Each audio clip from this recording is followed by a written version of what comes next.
Zer moduz, ongi esker?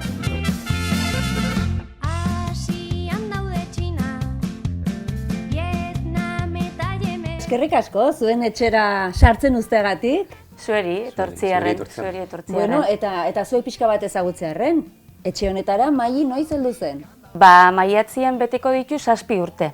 Bai, berak 19 hilabete zitunian. Adopzio kaso baten aurrean, zenbat itxoin behar dugu azkenean? Gure kasuan izan zen gutxi gora bera urte eta erdi edo. Ze Maili etorri zen pasaje berde bidetik. Txinan badauz bi adopzio bide edo, ordinario esaten dana eta pasaje berde. Eta pasaje berde hortan dauz behar berezixak dituzten umiak. Eta, bueno, hor, igual askartzen duzu, zuk erabaki behar esaten duzu zer zauzen prest onarketako. Ja. Horren zuk iken duzu, hau bai, hau ez, eta gero ja horren arabera, txinak esaten duzu, begira, badaku ume bat prest zauzai bera adoptatzeko.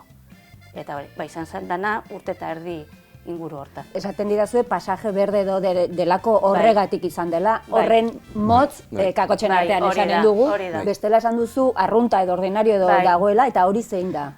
Hori gaur egun usteot itxita dagoela. Baina bere garaixan, gure garaixan, eusen familiak igual 10 urte. Edo gehiago.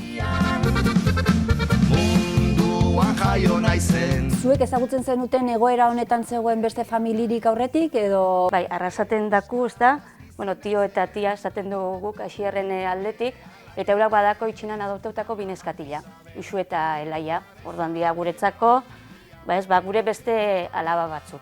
Orduan, adopteikeko erabaki hartu gebenean, nik uste oso garbi euki gebela txina izan behar zala. Suposatzen dut, karo, Maili etorri zenean, berak ezaugarri berezi fisiko batzuk ere badakarzki, berarekin, eta erreferente batzuk eukitzea, berarentzat, erantzun batzuk eukitzeko edo, hortik izanen da, ez? Baitia. Bere inguruan eukikia, bere moduko jente hori, guretzako da oso importantia eta beharrezkoa. Bere identitate eraikitze prozesu hortan laguntzeko. Zuek ezagutzen zenuten zuen aldetik, tio-tia esaten duzuena, baina gero ume alaian ere sartzeko pausua ematen duzu. Erabaki genunean ume alaian sartzea, izan zen, apur bat, altal hori be bai, ez? Egoera antzerakoan dauzen beste familia batzukin, konpartitzea gure esperientzia edo besteen abe guretzako lagungarri izan da dinez. Guretzako ume alaian jasoten gabitzen guraso tailerrak, formazioak, gero liburutegi zerbitzua, ez?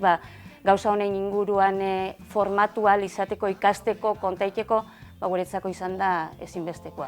Ze bada errealidade bat eurena ezberdina da. Bertan ume alaian zaudete, ikusten dut ere familietik zetorrela ere lehendik egoera antzeko bat. Ikusten dut normaltasunez jorratu duzuela egoera, momentu guztian, ez? Mailirekin dio. Guretzako izan da gauza bat, normaltasun osuakin eramen duguna aurrera. Inobesek desberdintasunak ikusi alditu fisikoak edo, baina gu naturatasun denakin, ez dugu euki inolako desberdin, ustakitz.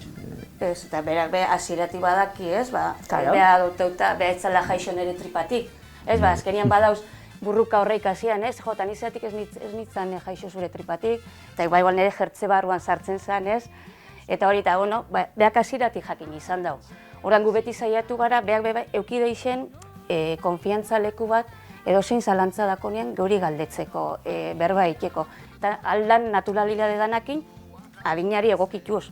Maili? Lotxati xamarra da Maili, Ume alaiak gauza asko eman dizkizue, bizipoza eman dizue, bizipoza Mailik ekarri zizuen, baina bizipoza ere zer da zuentzako?